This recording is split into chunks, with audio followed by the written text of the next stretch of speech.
우리 성회 가운데 사실 강력한 하나님의 말씀이 선포가 됐습니다.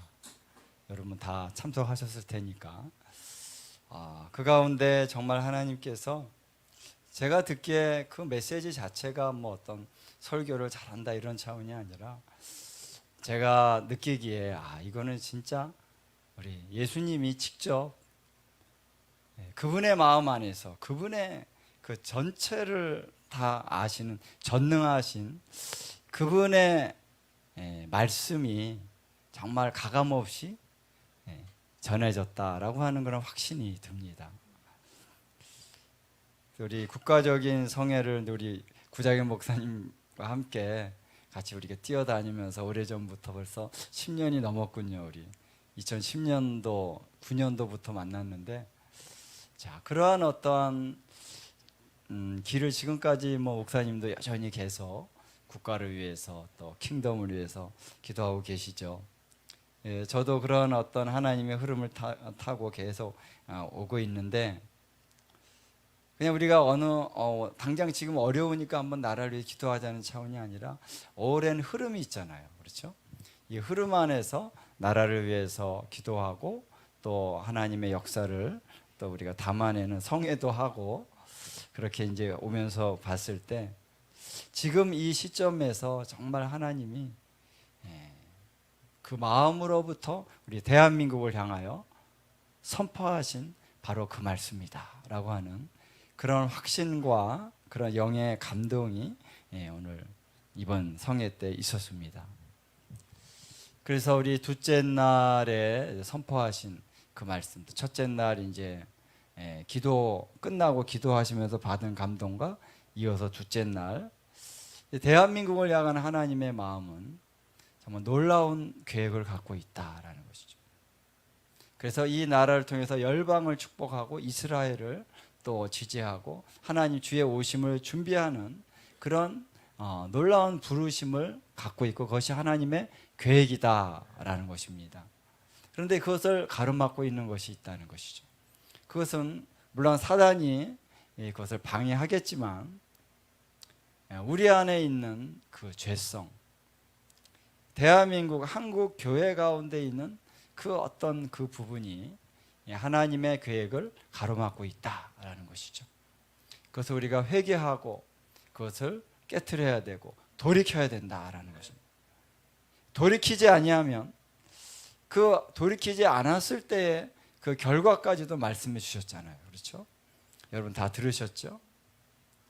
우리가 가장 두려워하는 것이 우리 대한민국 가운데 바로 공산화죠. 공산화이며 우리가 어떤 독재의 그 압제 가운데 들어가는 것입니다.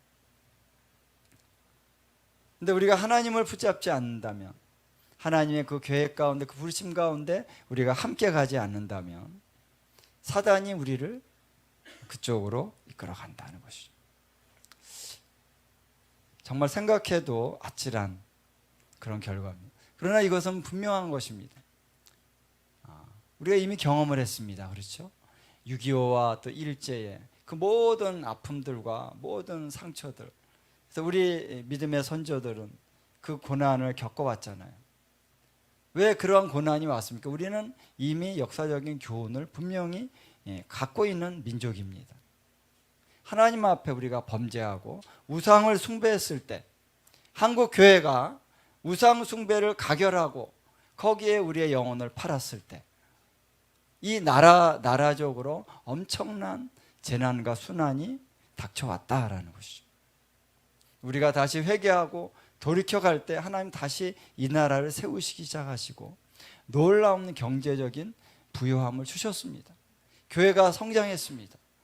선교하는 국가로 발돋움했습니다. 이거는 너무나도 분명한 역사적인 교훈입니다. 그러나 이제 다시 한국교회가 기도의 불이 꺼져가고 우리의 믿음의 삶의 영역이 퇴보하고 우리의 어떤 거룩성의 차원이 너무나도 많은 부분에 있어서 우리가 퇴보했다라는 것입니다. 다시 일어나야 된다라는 것이죠. 다시 회개해야 된다. 그래서 하나님의 마음은 우리가 다시 회개하여 다시 새롭게 되어져서 이제 하나님의 온전한 그 영광스러운 부르심을 타기를 원하신다라는 것입니다. 할렐루야. 그래서 이 모든 말씀은 정말 하나님의 사랑의 마음 안에서 절절히 나오신 말씀이라고 믿습니다. 그래서 다시 한번 그 말씀들을 우리가 되새기면서, 그러면 주님 어떻게 우리가 가야 되겠습니까? 이 부분 이미 많은 목사님들 안에서 이 부분이 세워져 있지만, 다시 한번 이 부분을 주님이 저에게 주신 감동을 따라서 함께 우리가 좀 나눠 봤으면 좋겠습니다. 할렐루야. 어떤 분이 그러더라고요. 준비됐나요? 안전벨트를 단단히 매십시오. 우리가 그냥 듣기 좋은 메시지를 들을 때는 뭐 그럴 필요 없죠. 그러나 하나님의 메시지가 정말 안전벨트를 매야 되는 차원의 선포의 말씀도 있다는 것입니다. 준비되셨습니까, 여러분? 대답이 없으셔요. 제가 너무 이렇게 유순하게 물어서 그런 것 같습니다. 준비되셨습니까? 자, 우리 하나님께서 주시는 말씀을 함께 우리가 들어가도록 하겠습니다. 하나님께서 몇 년 전에, 제가 그때가 97년도 성회하기 전이었습니다. 그러니까 96년 말 97년 초에 하나님께서 모든 것을 다 내려놓고 매일같이 저녁마다 와서 예배해라. 너 혼자라도 와서 예배해라. 그래서 매일 저녁마다 한 7시쯤 해가지고 하나님 앞에 계속 예배를 나와. 그때가 겨울이었거든요. 12월 달. 2016년도 12월 달. 그리고 17년도 1월 달. 2달간을 저녁마다 계속 하나님께 나아가서 기도하는데, 하나님께서 말씀을 주시는 거예요. 너희가 나를 위하여 뭐 여러 가지 성회를 한다. 또 많은 어떤 기도를 한다. 여러 가지 많은 차원을 할지라도 이 대한민국의 죄악의 수위가 낮아지지 않는다면 그 모든 것들은 아무 소용이 없다라는 것입니다.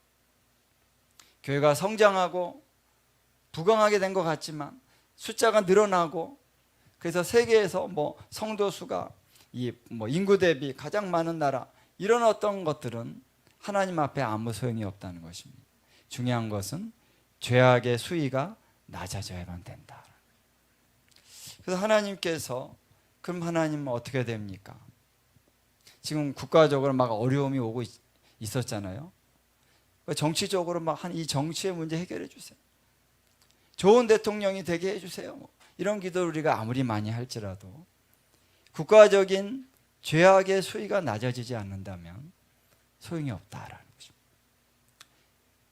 자, 이스라엘은 하나님의 백성들인데, 성경을 보면은 이스라엘은 이 이방의 군대와 싸울 때 어떨 때는 진짜 말도 안 되는 숫자를 가지고 이방인들을 이깁니다. 소수로 대군을 이겨낼 수 있는 그런 역사들이 많이 일어납니다. 그러나 어떤 경우는 이스라엘이 수적으로 더 우세한데도 어떨 때는 집니다. 왜 그렇습니까? 사람의 군대의 수가 많고 적음에 의해서 전쟁이 좌우되는 것이 아니다라는 것입니다. 그것은 이스라엘의 거룩함이라는 것입니다. 그들이 범죄하고 전쟁에 나가면은 자기네들이 아무리 숫자가 많아도 적은 그 군대에게 진다는 것입니다. 그러나 하나님의 그 말씀 안에 회개하고 나가면은 수많은 적군을 하나님께서 다 쓸어버리시는데, 어떨 때는 손도 안 대고 칼도 안 쓰고 그냥 하나님께서 그 대군을 다 전멸시켜 주신다라는 거예요. 이것이 바로 여호와의 전쟁입니다. 이스라엘은 그들이 스스로 싸우는 것이 아니라 하나님께서 싸워주시는 전쟁을 하기 때문에 하나님 앞에 성결하면 하나님께서 이 모든 것을 강력하게 해결해 주신다는 것입니다. 그렇기 때문에 중요한 것은 우리의 죄악의 수위가 얼마나 낮아지느냐라는 것이죠. 그런데 이 죄악의 수위가 낮아지려면 주님 어떻게 해야 됩니까? 우리 하나님께서는 회개가 많이 이루어져야 된다, 이런 식으로 좀 대답하실 것 같았는데, 주님은 너희가 경배의 수위가 올라가면 죄악의 수위가 낮아질 것이다. 이렇게 대답을 하시더라고요. 그래서 그 말씀을 묵상하면서 왜 경배의 수위가 높아지는 걸까? 하나님께서 경배를 받으시면, 경배가 어느 한 교회나 한 단체만이 아니라 정말 대한민국 전반적으로 경배로 나간다는 것은 단지 기도한다는 것에 어떤 의미와 좀 다른 측면이 있는 것이죠. 경배한다는 것은 그야말로 하나님을 높이는 것입니다. 그래서 이스라엘 같은 경우는 이 성전의 제사가 계속 하나님 앞에 온전히 드려질 때는 하나님께서 그 나라를 지키신다. 그것은 바로 경배를 얘기하는 것입니다. 그리고 위급한 상황 속에서는 성회로 모여라. 그렇죠? 내 이름으로 일컫는 내 백성이 겸비하고 기도하여 하나님의 얼굴을 구하고 그 악한 길에서 떠나면 내가 하늘에서 듣고 그들의 죄를 사하고 그 땅을 고칠지라. 하나님 앞에 백성들이 모여서 주님의 얼굴을 구하는 것입니다. 그것이 바로 경배하는 것입니다. 그 경배의 수위가 올라갈 때 하나님 이 땅의 죄악이 낮아지도록 역사하신다는 것입니다. 자, 그래서 이런 말씀을 듣고 그다음 우리가 한 달 있다가 우리 셀바르즈 사두님이 오셨어요. 그래가지고 막 청천벽력 같은 메시지를 선포했죠. 그걸 듣고 우리 한 달 만에 이 성회를 준비하기 위해서 우리 구자기 목사님 막 깃발 들고 그때 참 여러 가지 어려움이 많이 있었습니다. 그럼에도 불구하고 하나님께서 그 성회를 하게 하셨는데, 그러나 국가적인 그 위기의 상황이 완전히 해결되지는 않았죠. 그래서 전 대통령이 되면서 여러분도 다 아마 느꼈을 것입니다. 국가적으로 많은 어려움들이 가중되는 일들이 있었습니다. 그럼에도 불구하고 하나님께서 그때 시작했던 이 성회를 통하여 우리의 마음 가운데 비전을 주셨습니다. 우리가 기도해야 되겠구나. 그렇죠? 우리가 모여 예배해야 되겠구나. 그리고 싸워야 되겠구나. 라고 하는 그런 불의 마음을 주셨습니다. 그 다음 이후에 또 여러 가지 우리가 성회도 하고 또 전국을 돌기도 하고 이런 일들을 목사님들이 함께 연합해서 해갔죠. 이번에 또 우리 사두 선다 셀바라지 사두님이 오시면서 엄청난 말씀을 전해주셨는데, 이것은 너무나도 복되고 너무나도 놀라운 하나님의 사랑의 선물이라고 믿습니다. 이 말씀을 주셨기 때문에 이제 우리가 다시 일어날 수 있는 그런 힘을 얻은 것이죠. 자, 그래서 오늘 우리는 하나님의 전략을 받아야 됩니다. 어떤 전략입니까? 바로 경배해라. 좀 더 구체적으로 얘기한다면 기도해라, 모여라, 그리고 거룩한 성회를 선포해라. 그래서 성경에 보면은 이 하나님의 그 심판이 다가올 때 이스라엘 백성들에게 그렇게 선포했습니다. 너희가 거룩한 성회를 선포해라. 그래서 백성들을 모으라, 회개해라. 너희의 옷을 찢지 말고 마음을 찢어라 하면서 하나님께서 말씀을 주셨습니다. 그것이 바로 하나님의 전략입니다.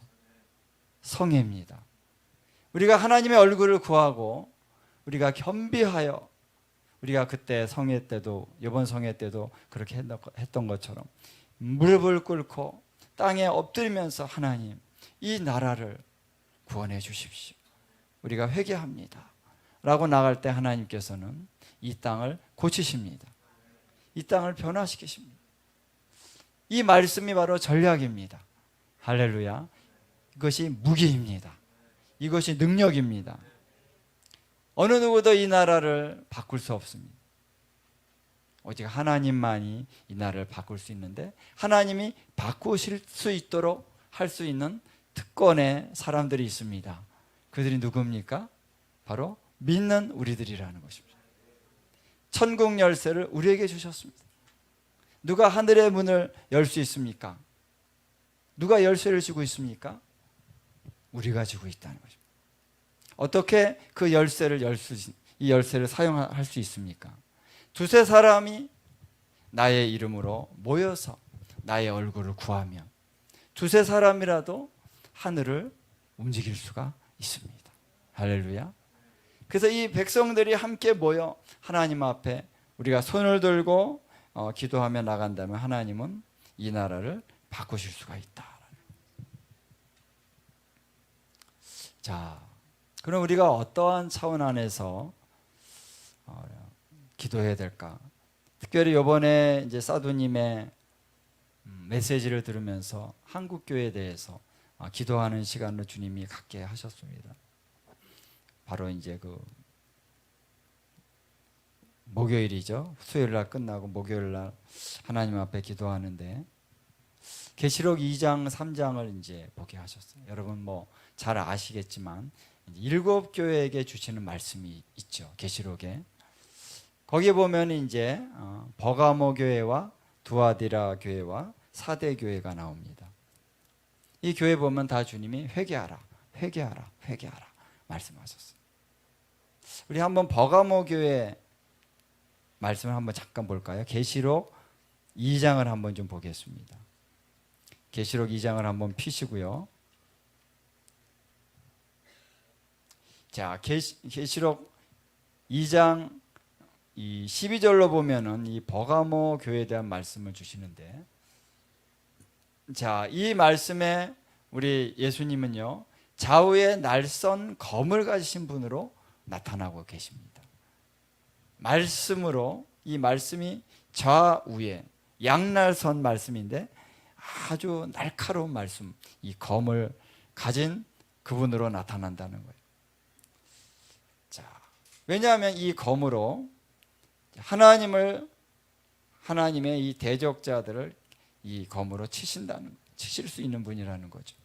근데 여기서 이제 버가모 교회의 문제는 뭐냐면요, 니골라 당의 교훈을 지키는 자들이 있다.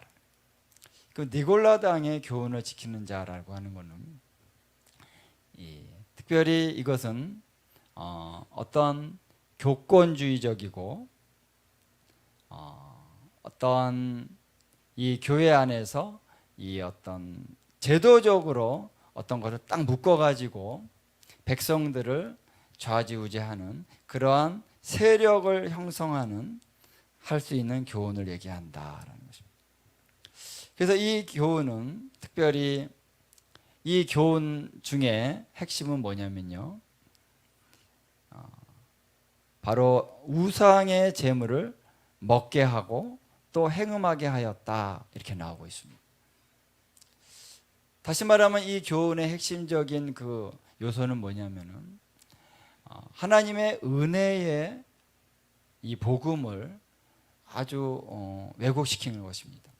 은혜는 은혜인데 값싼 은혜를 얘기하는 것이죠. 그래서 이 교회가 거룩함에서 떠나도록 할 수 있는 그런 교훈이다. 이런 교훈을 중심으로 해가지고 하나의 어떤 교회를 제도적이고 어떤 세력화한다라는 거예요. 자, 그래서 이 니골라당의 교회, 니골라당의 교훈이라고 하는 것은 바로 한국 교회로 우리가 본다면은 하나의 교권주의적인 그런 성향이라고 볼 수 있습니다. 여러분, 교회가 여러분 우리 사랑하는 한국 교회입니다. 나의 모교고 어머니와 같은 교회입니다. 한국 교회에서 은혜를 받았습니다. 그렇죠? 우리 한국 교회 사랑합니다. 그러나 한국 교회에 문제가 있습니다. 이제 이것을 우리가 분명히 알고 회개하고 기도해야 될 필요가 있습니다. 한국 교회는 굉장히 교권주의적인 성향이 강합니다. 교회가 하나의 세력화됐다라는 거예요. 그래서 처음에 저는 교세 그래가지고 우리 교단은 교세가 큽니다. 그래서 교세가 뭔가 그랬어요. 좀 젊을 때. 교세가 뭐냐면 교회의 세력이라는 거예요. 교회의 힘이라는 것입니다. 그래서 교회 힘, 그래, 교회 힘은 기도하는 힘, 성령의 능력, 말씀, 이런 건 줄 알았더니 교세가 뭐냐면은 성도 수가 몇 명이냐, 교회 수가 몇 명이냐, 이렇게 교세더라고요. 물론 성도들이 많고 교회 수가 많고 그 교회 재정이 많고 이걸로 선교할 수 있고 하나님의 일을 할 수 있고 힘이죠. 그러나 근본적으로 그것이 교회의 힘입니까? 아니죠. 교회의 힘은 어디 있습니까? 하나님이 우리의 힘이십니다. 하나님의 말씀이 능력이시고 성령의 능력이지 어떻게 성도들이 많은 것이 힘이 될 수 있습니까? 그런데 한국 교회는 정말 이러한 외적인 숫자나 이런 것을 자랑합니다. 이것을 따집니다. 이것이 목표입니다. 이렇게 됐어요.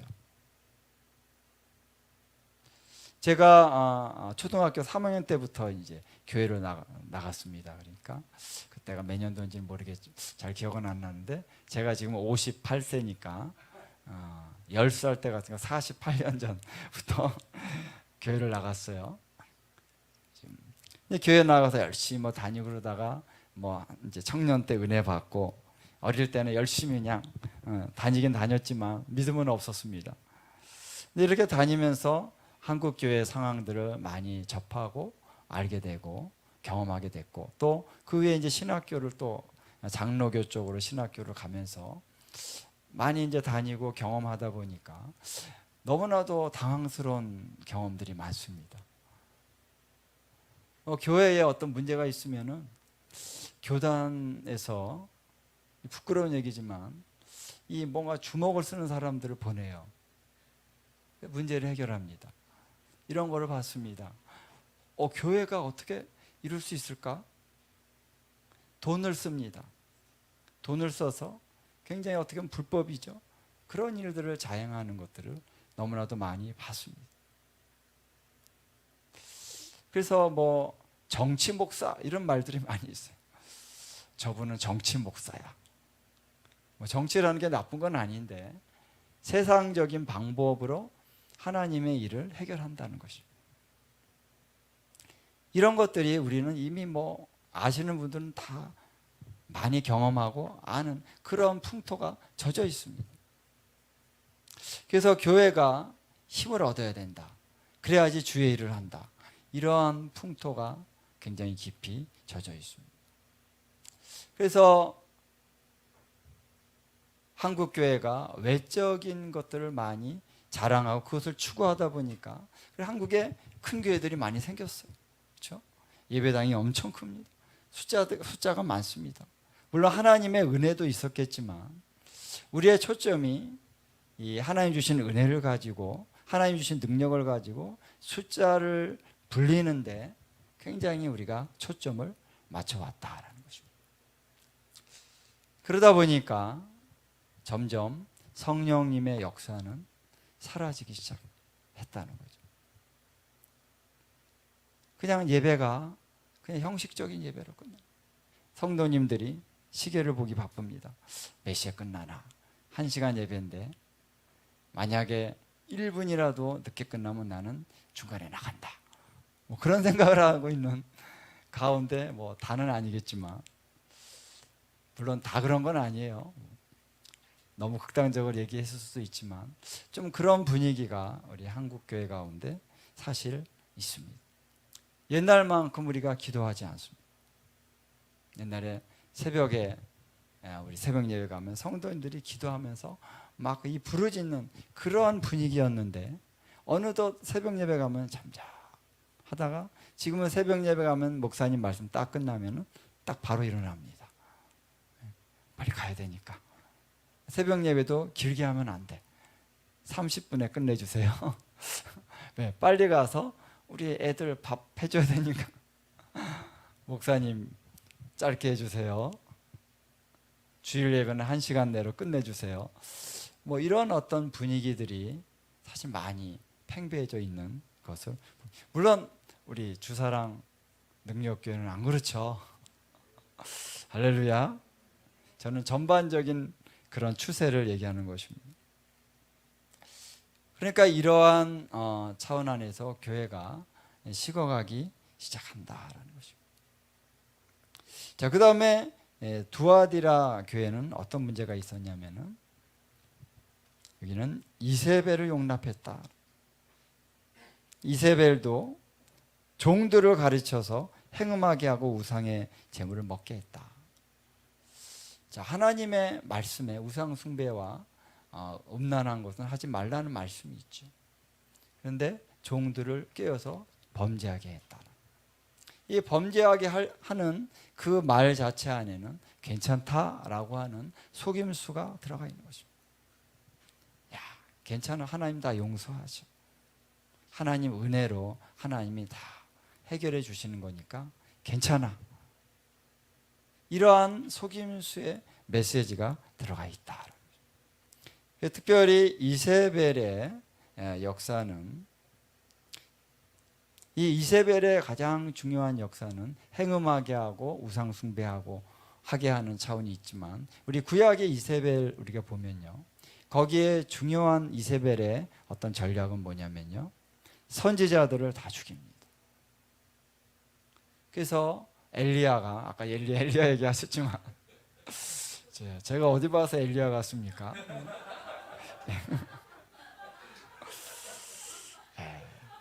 저는 뭐 엘리야 같지 않는 것 같은데, 엘리야가 얼마나 말씀을 강하게 전했을까요? 근데 저는 그렇지 않은 것 같은데, 근데 이스라엘 가니까요, 엘리야 동상이 있는데, 칼을 들고 있는 딱 동상이 있는데 저랑 좀 비슷한 한 군데가 있더라고요.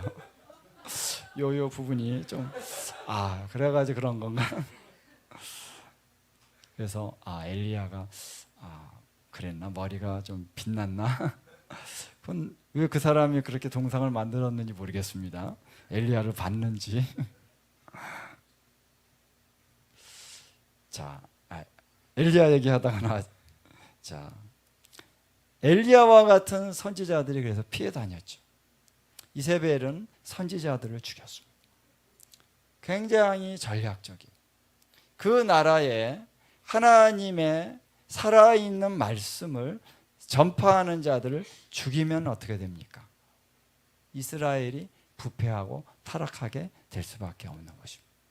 그러면 이세벨이 자기 마음대로 이 백성들을 이끌어가기에 충분하다. 그래서 바알을 섬기라, 우상을 섬기라 말해도 백성들이 그냥 꼼짝없이 따라올 수밖에 없는 거죠. 근데 거기에 제동을 걸고 이것을 역전시키기 위해서 행한 하나님의 전략 무기가 바로 엘리야였죠. 가서 살아계신 하나님을 선포하면서 그 말씀으로 도전을 했습니다. 선지자가 살아있으면 그 나라 가운데 생명이 계속 이어져 있을 수 있는 거죠. 왜? 살아있는 말씀을 전하니까. 회개하라, 돌이켜라, 우상 숭배를 멈춰라, 이런 말씀들을 불같이 전할 수 있는 그런 선지자들이 있어야 되는 거죠. 그런데 이 선지자들을 죽인다는 거예요. 이게 이세벨의 영의 그런 전략입니다. 여러분, 한국 교회는 신사참배를 하게 하면서 그 이세벨의 영이 우리 한국 교회 가운데 들어왔습니다. 신사참배를 하면서 목사님들이 일본의 그 신도이즘의 그 신에게 세례를 받았어요. 전국에서 와서 대동강변에 들어가서요, 그쪽 세례를 받았어요. 여러분, 이것이 하나님 앞에 얼마나 큰 죄입니까? 목사님들이 그랬습니다. 부끄럽습니다. 얼마나 큰 죄악입니까? 그래서 교회 가운데 그 신도이즘의 귀신의 역사가 들어가기 시작했습니다. 그래서 이세벨은 뭐냐면은 바로 믿는 자들인 것 같은데 바로 주술적인 능력으로 교회를 꿰고 미혹하는 그런 역사를 가리키는 것입니다. 그런 사람들이나 그런 영을 가리키는 거예요. 그래서 그러한 결과 대한민국 가운데 이 성령님의 역사가 나타나는 것을 전부 이단이라고 얘기하는 그런 풍토가 얼마나 많이 전파되고 있습니다. 여러분 알지요? 여러분 이미 아시죠? 성령님의 역사가 나타나고 누가 예언하고 그러면은 저거 다 이단이다 이렇게 찍어버립니다. 그래가지고 많은 교회들이 이 하나님의 그 성령님의 역사를 했다가 공격을 받고 넘어지기도 하고 쓰러지기도 하고 그런 우를 많이 범했습니다. 여러분 이것이 하나님 앞에 얼마나 큰 죄악입니까? 그래서 이 두아디라 교회는 바로 이러한 죄를 지었다라는 것입니다. 그래서 하나님께서 내가 이세벨을 내가 죽일 것이다. 침상에 던질 것이다. 회개하지 아니하면 큰 환란이 오게 될 것이다. 이렇게 하나님이 엄중한 경고의 말씀을 두아디라 교회에 하고 계신다라는 것입니다. 여러분 성령님의 역사가 교회 가운데 없다면 더 이상 교회가 아니라고 볼 수 있습니다. 교회의 정의가 뭡니까? 여러 가지로 얘기할 수 있지만 교회는 예배하는 곳이 그렇죠? 만민이 모여 기도하는 집이 바로 교회입니다. 기도한다는 것은 거기에 예배가 포함되어 있는 거죠. 그리고 거기가 아까 말씀하신 것처럼 우리 예배 인도하신 목사님이 얘기한 것처럼 그 기도하는 집이라는 것이 바로 다윗의 장막을 얘기합니다. 그래서 주님의 집에 중요한 것은 예배가 있고 찬양이 있고 그래서 기쁨의 찬송이 울려 퍼지는 곳이 주님의 집입니다. 할렐루야. 예배가 있고 찬양이 있는 곳에는 성령님이 역사하시는 거예요. 그래서 성령님이 말씀하는 것이 무엇입니까? 성령님이 말씀하시는 것이 예언입니다. 그렇죠? 예배가 있으면 성령님이 역사하시고 성령님이 살아있는 말씀을 선포하시는 것은 예언입니다. 설교를 하더라도 우리가 물론 성경의 말씀을 가지고 가르치지만 성령님의 감동 가운데 이 말씀이 선포되어져야 되는 것이죠. 할렐루야. 그래서 거기에 예언도 있고 또 방언도 있고 방언으로 통변하는 것도 있고 가르치는 말씀도 있고 그게 교회다. 고린도전서 14장에 보면 나오죠. 그렇죠?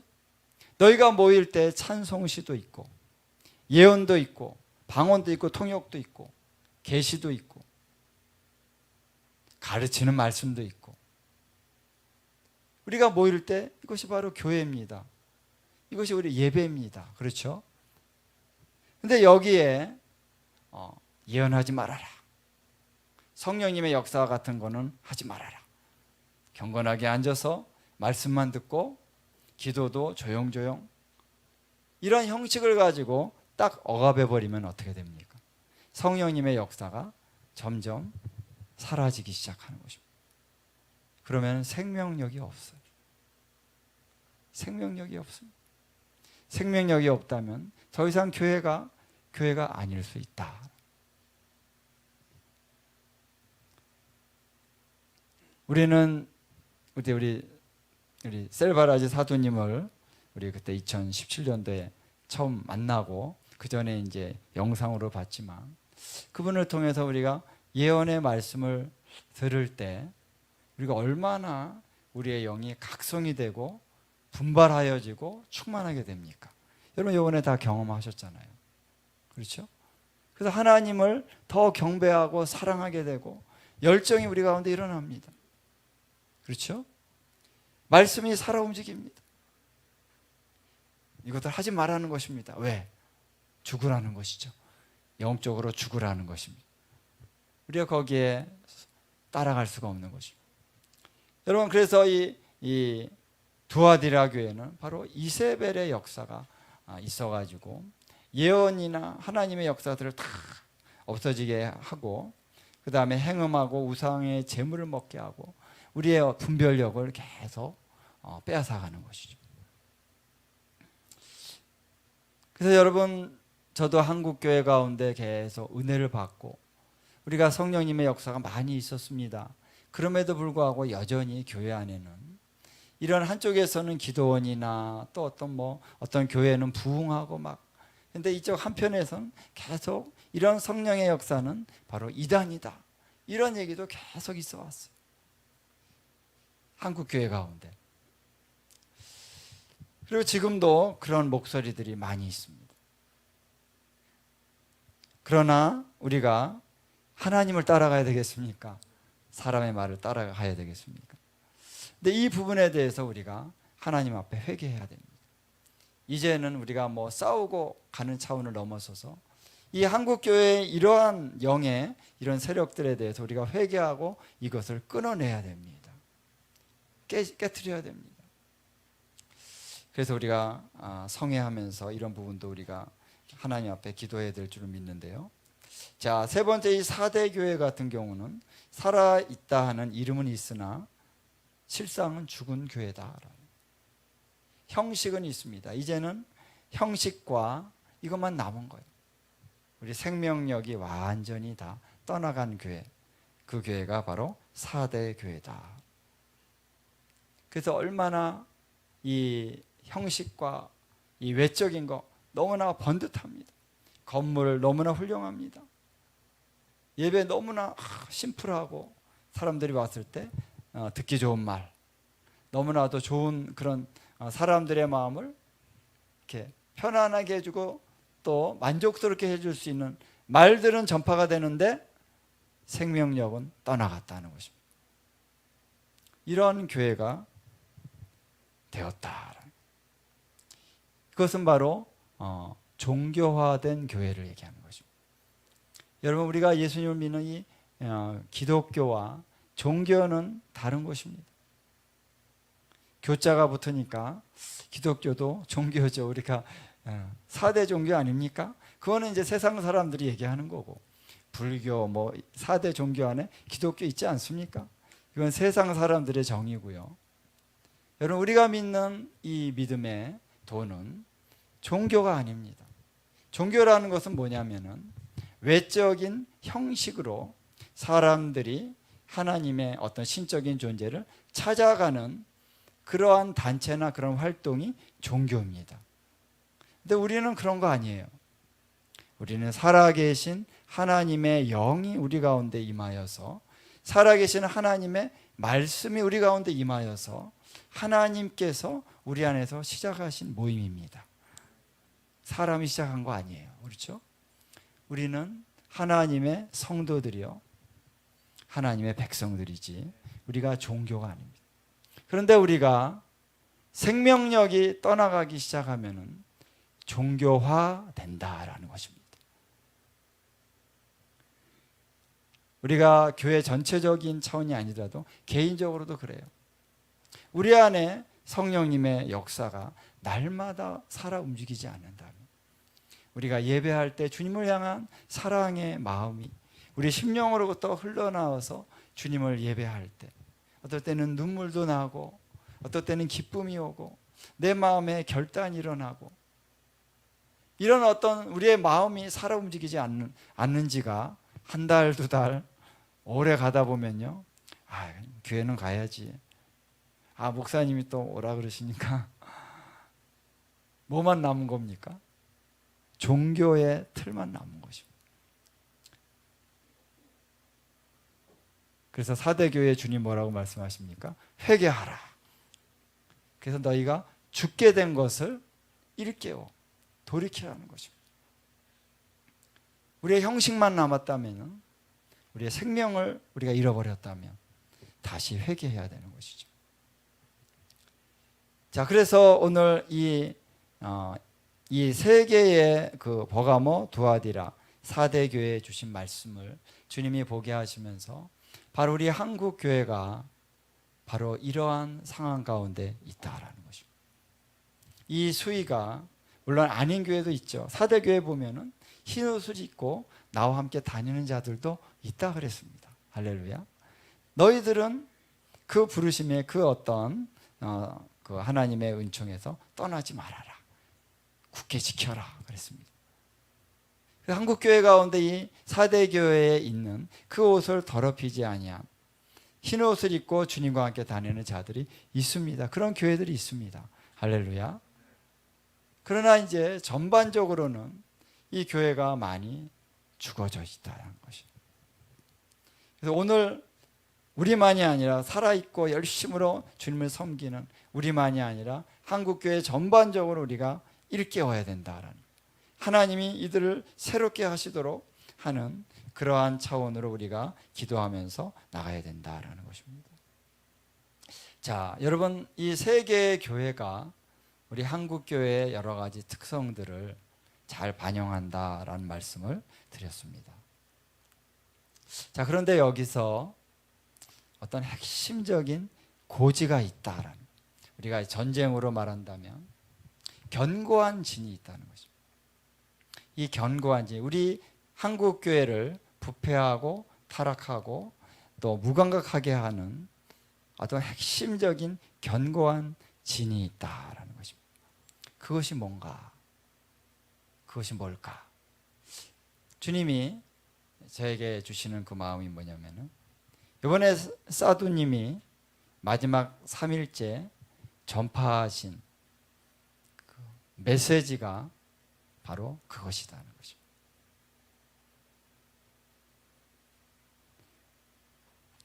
저도 한국교회의 분위기 가운데서 신앙생활을 했습니다. 저도 그렇게 생각했습니다. 신학을 하고 목사가 돼서도 그것에서 완전히 벗어나지 못했어요. 아, 거룩이 중요하다. 거룩하게 살아야지. 그런데 왜 거룩하게 살아야 되고 어느 정도 수준까지 거룩하게 살아야 되는지에 대해서는 아직 그 생각이 미치지 못했다는 것입니다. 자, 그런데 어느 날 충격적인 메시지를 제가 들었습니다. 이 아프리카에서 오신 목사님이 계신데 그분이 간증을 하셨습니다. 그분이 간증을 하셨는데 그 부흥의 현장 가운데서 엄청난 역사가 일어납니다. 귀신들이 나가고 사람들이 막 치유가 되고 뭐 안 믿는 사람들이 주님께 돌아오고 이런 부흥의 현장 가운데 있었어요. 이 부흥이 계속 상승하고 있었습니다. 그런데 어느 날 마음이 너무나도 힘들고 막 고통스러운 거, 이 목사님이. 그래가지고 이 그런 사역자들 다 개인적으로 기도해라 그러고 하나님 앞에 나갔습니다. 주님, 내가 왜 이렇게 힘듭니까? 왜 내 심령이 답답합니까? 기도할 때 예수님이 나타나셨습니다. 기도하는데 예수님이 딱 앞에 나타나셨는데 고개를 들 수가 없습니다. 발만 보입니다. 발만. 그러면서 주님이 하시는 말씀이, 내가 나의 신부들을 내가 데리고 갈 때 내가 너를 데려갈 수가 없다. 이번에 사도님도 비슷한 말씀을 하셨죠. 준비됐습니까? 너 준비가 안 됐다는 거예요. 내가 지금 온다면 내가 나의 신부를, 나의 성도들을 데리고 가려고 왔을 때 내가 너는 데려갈 수가 없다. 충격이죠. 부흥의 현장 가운데 가장 선두를 달리고 있다고 해도 과언이 아닌 그 목사님이 주도적으로 이 부흥을 지금 주도하고 있는 목사님이셔요. 그 목사님을 통해서 메시지뿐만 아니라 치유와 기적과 축사와 또 많은 사람들이 주께로 돌아오는 이러한 어떤 현장 가운데 있는 그 상태에서 내가 너를 데려갈 수가 없다는 것입니다. 구원을 받을 수 없다는 것입니다. 주님, 충격이었죠. 그래서 주님 앞에 이거 주님 맞아. 근데 부인할 수 없어요. 너무나도 압도적인 영광 가운데 주님이 아니라고 볼 수 없는 그런 분위기 가운데서 주님이 하시는 말씀은 내가 내 신학적인 입장에서는 완전히 다른 거예요. 주님 맞습니까? 내가 왜 구원을 받지 못합니까? 네가 죄를 져서 그렇다. 내가 무슨 죄를 졌지요? 주님이 생각나게 하신 거. 나가면서 음란한 생각을 했던 거. 그리고 사람들을 비방하고 막 비판하고 이런 쓴 마음을 갖고 있는 거. 몇 가지를 딱 보여주셨어요. 주님이 생각나게 하시니까 빼도 박도 못하는 거죠. 생각이 났어요. 근데 이제 이 정도 가지고 사람들은 몰라요. 나와 주님과 사이에서만 아는 죄지 사람들은 모르는 죄예요. 이 정도 가지고요. 근데 주님이 내가 이 죄악들 때문에 너를 데려갈 수가 없다는 거죠. 여러분, 이 메시지에 대해서 우리가 어떻게 생각할 수 있겠습니까? 이번에 사두님도 똑같은 그런 예들을 들으셨죠. 누구를 원망하고 누구를 용서하지 않고 있었어. 근데 지금 네가 죽으면 지옥에 갈 수밖에 없다. 그것은 분명한 하나님의 말씀입니다. 근데 저는 몰랐어요. 그래서 제가 충격을 받았습니다. 아니, 그러면 진짜 이게 복음인가? 은혜로 말미암아 구원을 받는다 그랬는데 이 은혜의 복음의 메시지가 지금 완전히 깨트려지는 것입니다. 그래서 제가 그때부터 그러면 가장 이 은혜의 복음을 전한다고 하는 메시지인 로마서와 갈라디아서 여기를 들어갔습니다. 하나님, 제가 신학교에서도 배웠지만 신학은 어디까지나 사람들이 얘기한 거고 이 성경에서 우리가 로마서, 갈라디아서 보면은 이 은혜의 메시지에 우리가 얼마나 은혜를 받고 또 회개도 하고 예수님 믿었잖아요. 이 은혜의 메시지 가운데 우리는 어떻게 확신하고 있었냐면은 하나님, 나 같은 죄인을 하나님 용서하셨기 때문에 또 용서하시기 때문에 하나님이 나를 구원하실 거야. 반드시 구원받을 거야. 이런 확신 가운데 우리가 살았다는 것입니다. 근데 그게 아니는 거야? 그러면은 뭐지? 엄청난 충격과 함께 혼돈이 왔습니다. 그래서 다시 로마서로 들어갔습니다. 다시 갈라디아서로 들어갔습니다. 다시 성경으로 들어갔습니다. 여러분, 그래서 오랜 세월 동안 성경을 읽고 묵상하고 또 기도하고 하면서 하나님이 분명하게 깨닫게 해주셨습니다. 맞다. 하나님, 아프리카의 물린디 목사님이나 사도님이 전하신 이 말씀이 바로 복음이다라는 것입니다. 여러분, 제가 기억을 되새겨 보면 제가 어릴 때 우리 믿음의 어른들이 그런 말을 했어요. 신앙생활 제대로 안 하고 막 죄를 짓고 그러면, 야, 너 그래가지고 천국 갈 수 있어? 너 회개해야 돼? 이런 말 굉장히 듣기 싫었어요. 근데 은혜인데 뭐 이제 동의도 안 되고 막 분위기도 너무 싸납게 회개해야 돼 막 그러니까 그 자체에 좀 동의가 안 되는 부분이 좀 있었어요. 물론 우리가 어떤 책망이나 또 비판의 분위기는 또 옳은 것은 아니죠. 그러나 그 메시지 안에는 네가 예수님 믿고 구원 받았지만 너 천국 못 갈 수도 있다, 이런 메시지가 들어가 있는 거 아닙니까? 듣기 싫죠. 근데 당신은 분명히 이제 천국 꼭 갈 겁니다. 무조건 갈 겁니다. 이런 메시지가 다시 이렇게 들어오기 시작하니까 맞아. 그 옛날에 우리 할머니 권사님 복음도 모르면서 이런 생각을 저는 많이 했었습니다.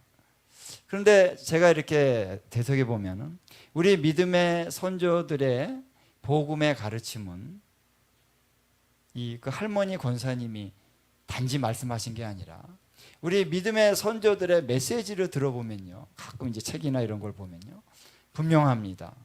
우리가 예수님 믿더라도 하나님 앞에 온전히 회개하지 아니하면 지옥 갈 수도 있다, 이런 전제가 분명히 있었어요. 분명히 있었어요.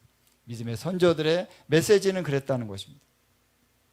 근데 한국에 어느 때부턴가 이 선교 단체들이 많이 외국에서 들어오면서 우리가 사역리 가지고 복음을 전도하는 이런 일들이 많이 일어났죠.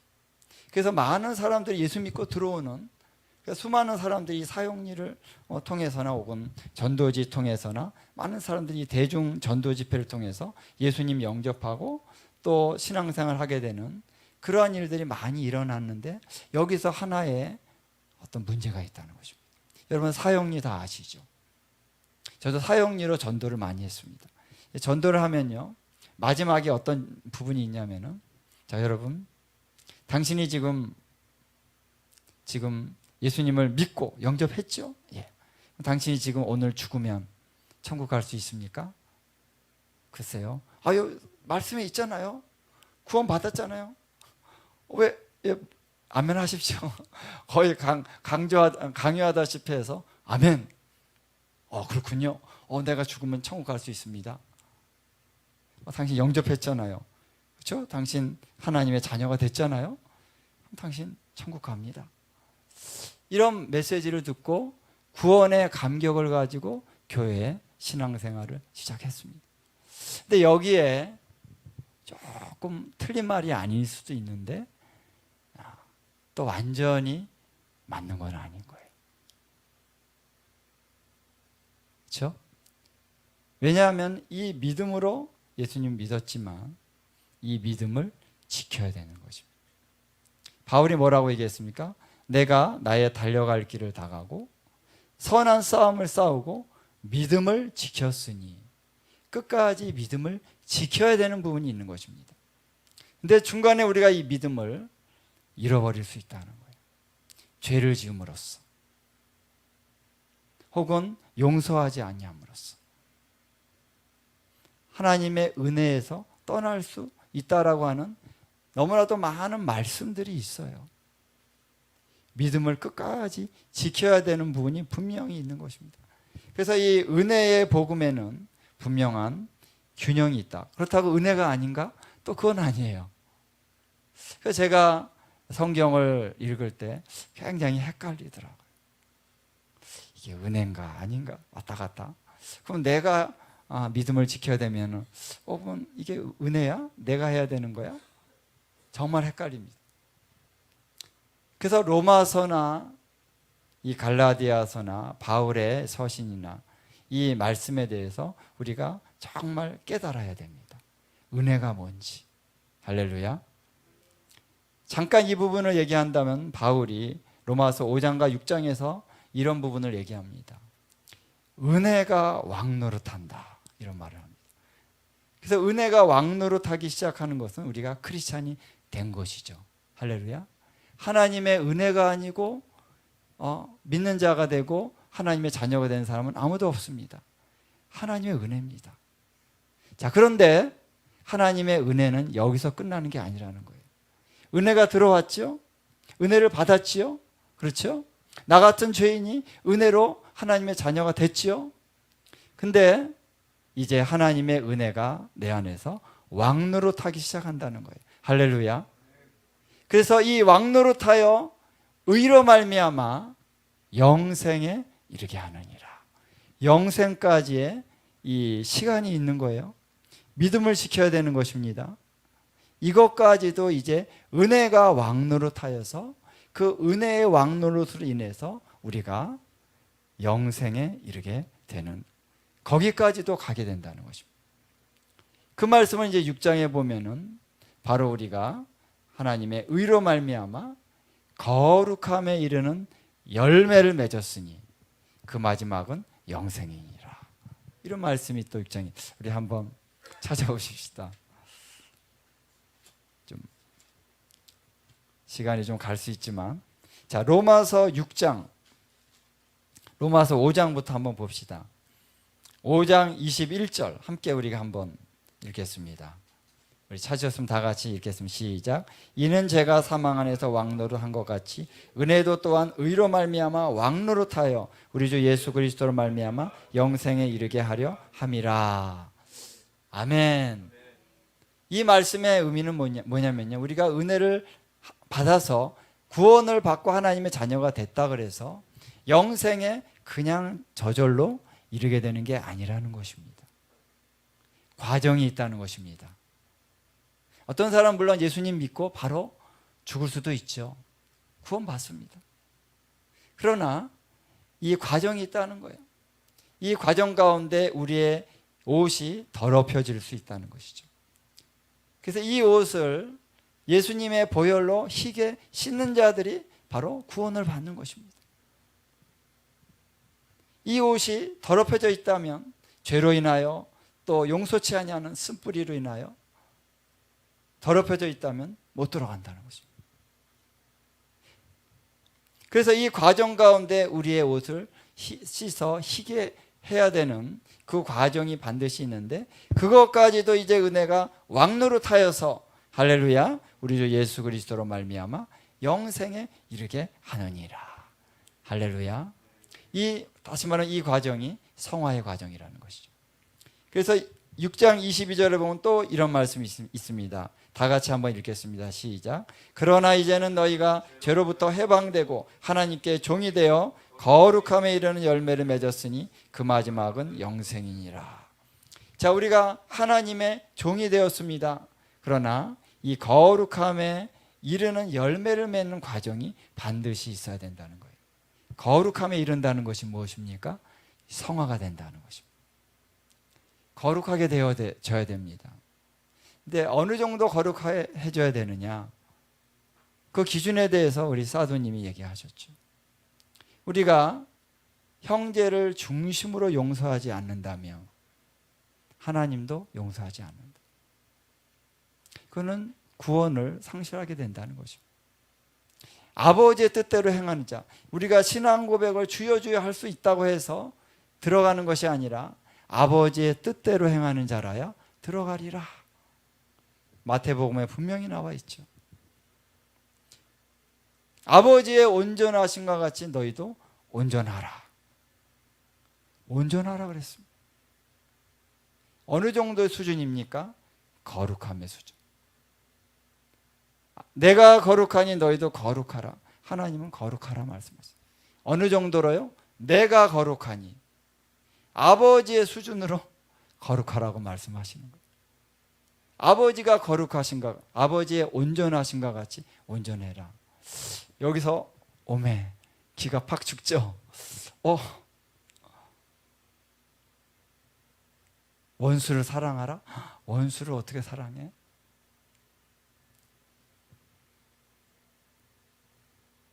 근데 거룩해져야 된다.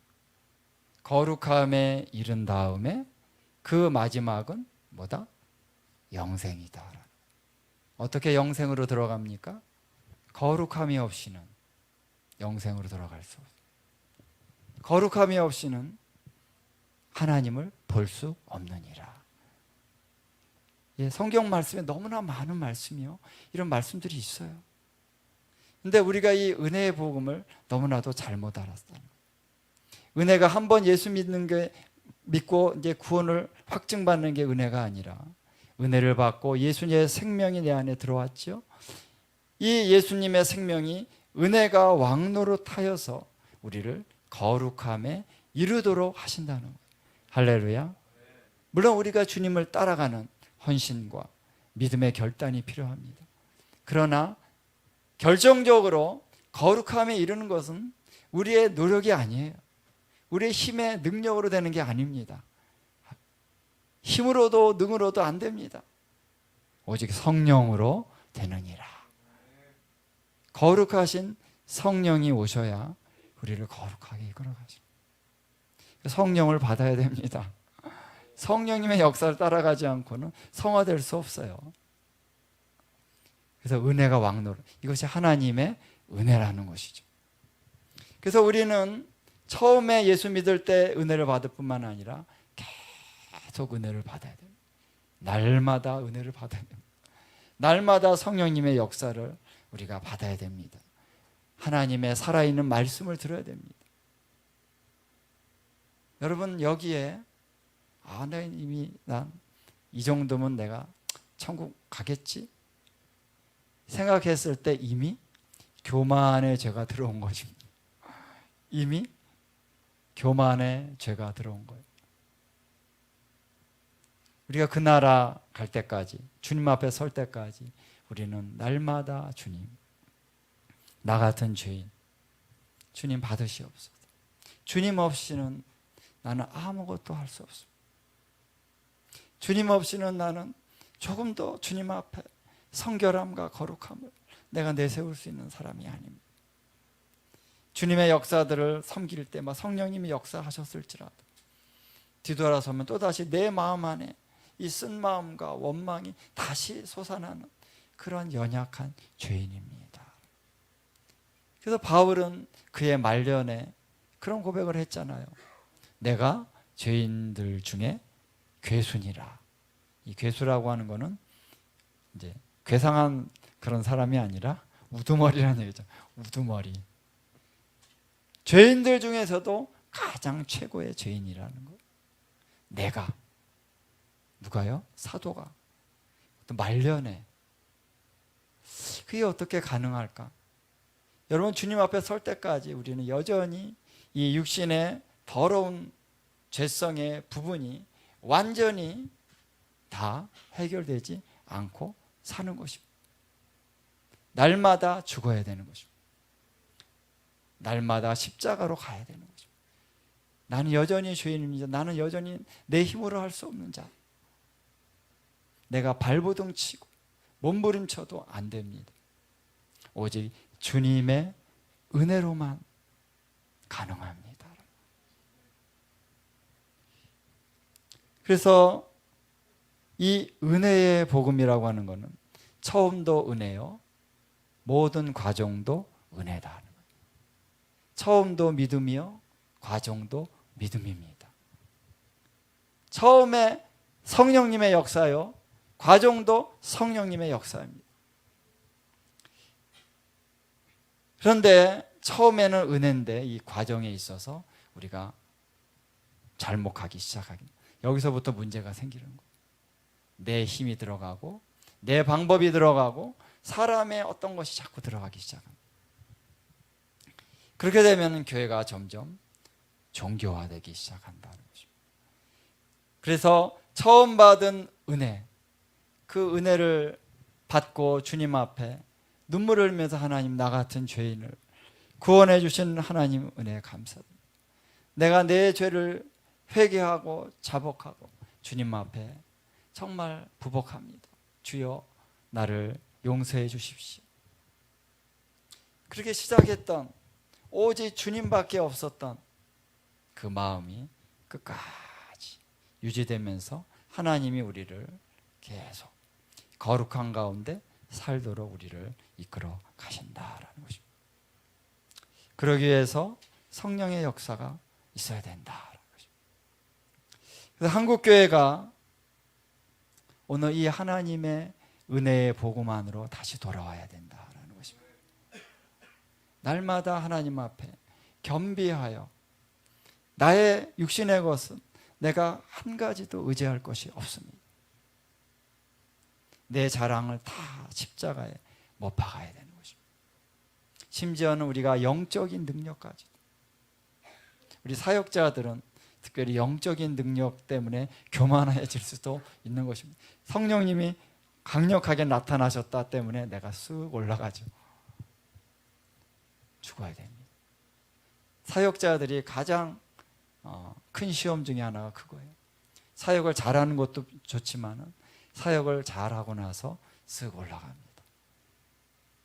저는 이것이 우리의 견고한 진이다라는, 이 견고한 진 때문에 우리가 계속 이 라오디게아 교회나 또 우리 두아디라 교회, 또 버가모 교회, 사대 교회 같은 이러한 것들이 이제 생겨난다.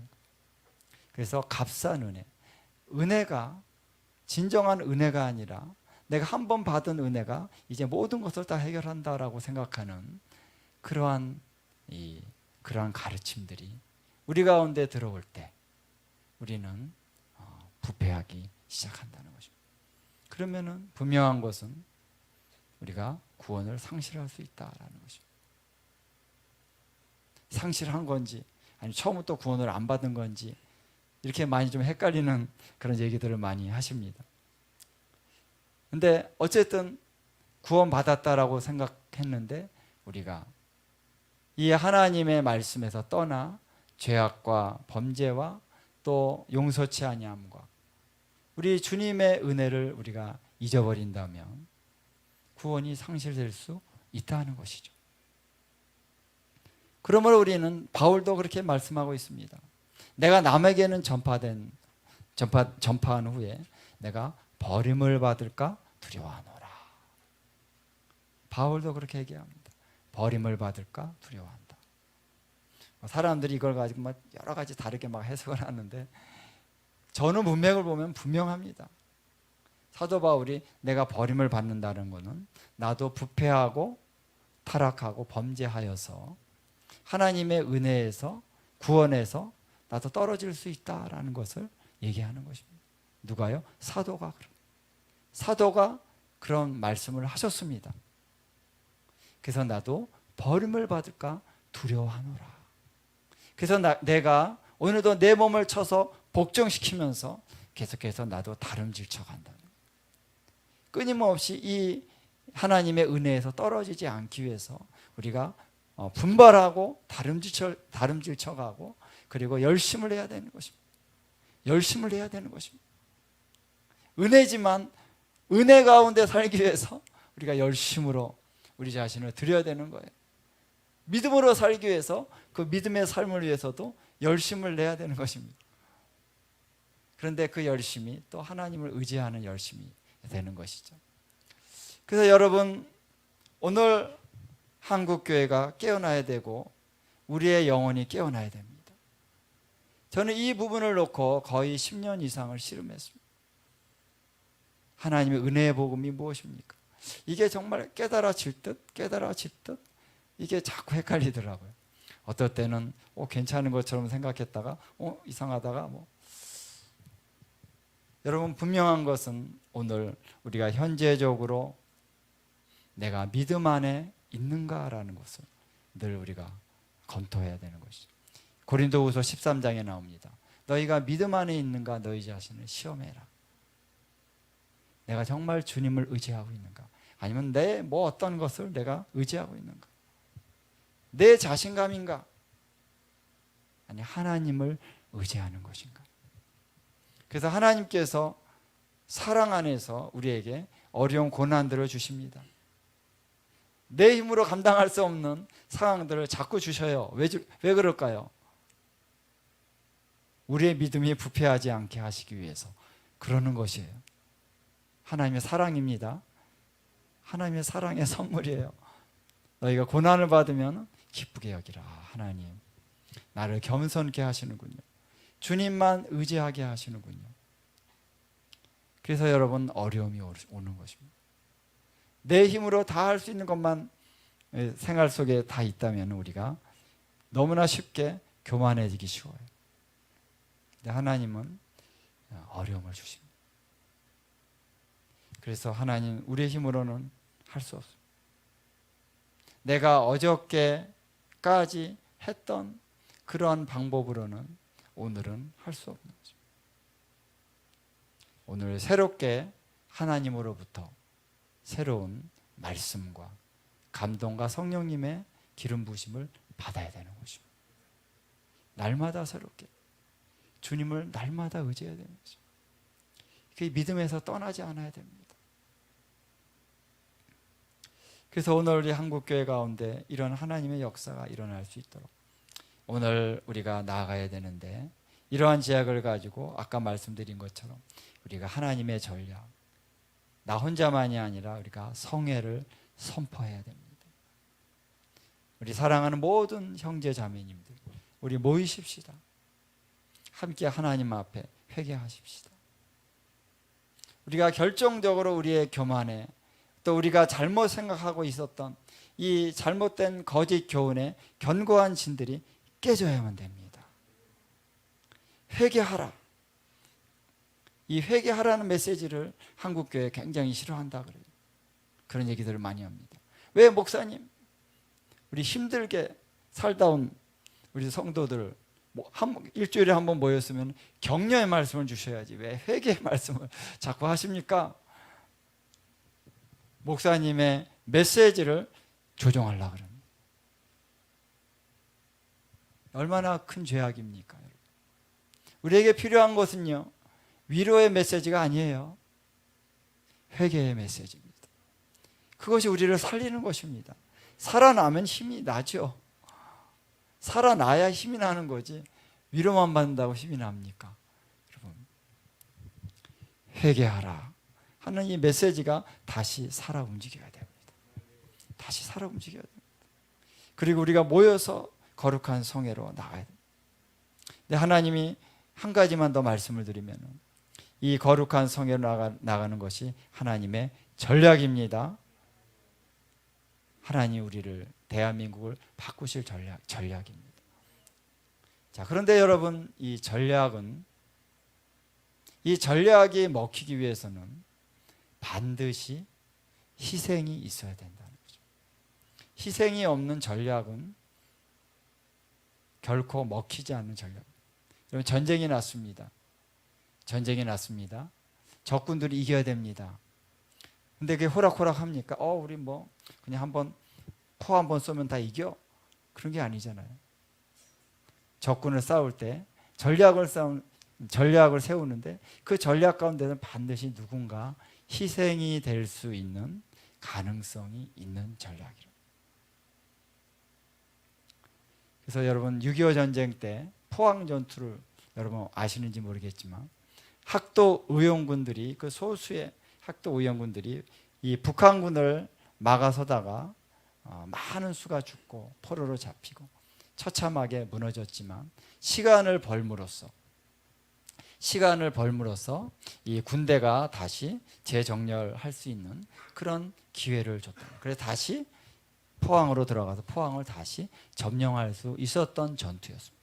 그때 이제 낙동강 전선에서 이 포항이든지 어디 한 군데라도 뚫리면은 이게 완전히 뚫리는 거거든요. 부산까지 삽시간에 완전히 전멸하는 거거든요. 이 방어막이 막혀져야 되는데 어떻게 작전을 세웠습니까? 학도 의용군들이 여기를 사수해야 된다. 그 젊은 우리 중학생, 고등학생, 걔네들이 군대로 딱 지원했는데 걔네들이 거기서 막았으면서, 우리 여기 중학생인가요? 우리 어린 자녀들이 딱 군모 쓰고 총 들고 지켰다는 거예요. 근데 많이 죽었죠. 포로로 잡히고. 근데 시간을 벌므로써 결정적으로 6.25 때 우리가 승리할 수 있었던 거예요. 그 시간 동안 얼마나 눈물겹습니까? 근데 그게 전략이었습니다. 그 전략뿐이 없어요. 그 전략만이 다시 회복할 수 있는 전략이었어요. 그런데 학도 의용군으로 지원했던 그 젊은이들이 죽음을 각오하고 그것을 사수했었던 전략이었다. 여러분, 오늘 하나님께서 거룩한 성회를 대한민국 가운데 다시 일으켜야 된다. 그래서 우리가 국가적으로 교회적으로 연합하여서 정말 온전한 회개로 들어가야 된다. 그리고 그 회개의 열매를 지속적으로 맺어야 된다라는 것입니다. 거룩의 삶으로 나가야 되는 것입니다. 이 하나님의 전략 가운데 반드시 희생이 있어야 된다. 우리가 희생할 각오가 있는 군인들이라고 한다면 하나님은 가장 적절한 전략을 우리들에게 주실 것입니다. 물론 성회인데 또 구체적으로 주실 것입니다. 이제 어떻게 해라. 근데 우리가 주님 앞에 제물로 드려질 수 있는 준비가 안 돼 있다면 하나님이 전략을 주시기가 어려워요. 군인들이 나 죽으면 안 돼요. 나 중학생인데 왜 나를 거기다가 배치하면 안 돼요. 나 못해요. 막 도망가고. 그러면 전략을 세워줄 수가 없어요. 전략이 하달될 수가 없고 시행될 수가 없습니다. 그렇죠? 군인들이 죽기를 각오하고 내가 나라를 위해서 사수하겠습니다. 그런 군인들이 모인 그곳에서 전략이 나올 수 있고 작전이 수행될 수가 있는 것이죠. 오늘 여러분, 그러한 주님의 군대를 주님이 부르고 계십니다. 나뿐만 아니라 이 대한민국 가운데 하나님 모든 것들을 돌이키기 원한다. 누가 이 거룩한 성회의 제물이 되면서 이 하나님의 전략을 풀어가실 때 우리의 목숨을 아끼지 않고 하나님 앞에 내 삶을 드리겠습니다. 누가 제물이 될 것인가 라는 것입니다. 그 제물이 될 수 있는 사람의 수가 하나님 보시기에 차 있으면 하나님은 작전을 얘기하실 것입니다. 이렇게 해라. Yes, sir. 우리가 순종해서 그 하나님의 말씀을 순종하여 갈 때 하나님께서 이 땅에 승리를 가져오게 하실 것입니다. 할렐루야. 그래서 이 땅의 죄악의 수위가 낮아지게 하시고 경배의 수위가 높아지고 거룩한 교회로 하나님이 이 한국교회를 세워 가실 줄로 믿습니다. 이러한 역사를 위해서 우리가 함께 예배하고 기도하면서 우리 믿음으로 전진하는 저와 여러분이 될 수 있기를 주님의 이름으로 축원을 드립니다. 우리 함께 좀 우리 기도하도록 하겠습니다. 다 같이 한번 우리 통성으로 기도하십시다. 오늘 말씀을 생각하시면서 하나님, 내가 먼저 온전한 회개로 나가지 않았다면 내가 온전한 회개로 나가기 원합니다. 내 마음의 생각 가운데 생각할수록 이거는 안 될 것 같은 느낌이 올 수도 있습니다. 그러나 여러분, 주님 앞에 부르짖으십시오. 주님, 나는 안 되지만 주님의 성령의 능력으로 주님 나를 바꿔주십시오. 내가 회개하기 원합니다. 내 이 죄악을 끊기 원합니다. 몸부림치십시오. 그리고 하나님, 내가 제물이 되기 원합니다. 이 나라를 위하여 하나님, 이 나라를 하나님 거룩한 대한민국으로 바꾸시는 하나님의 역사에 나를 사용하여 주십시오. 이러한 결단의 기도로 우리가 함께 통성으로 기도하도록 하겠습니다. 주님의 이름 부르며 기도합니다. 주여!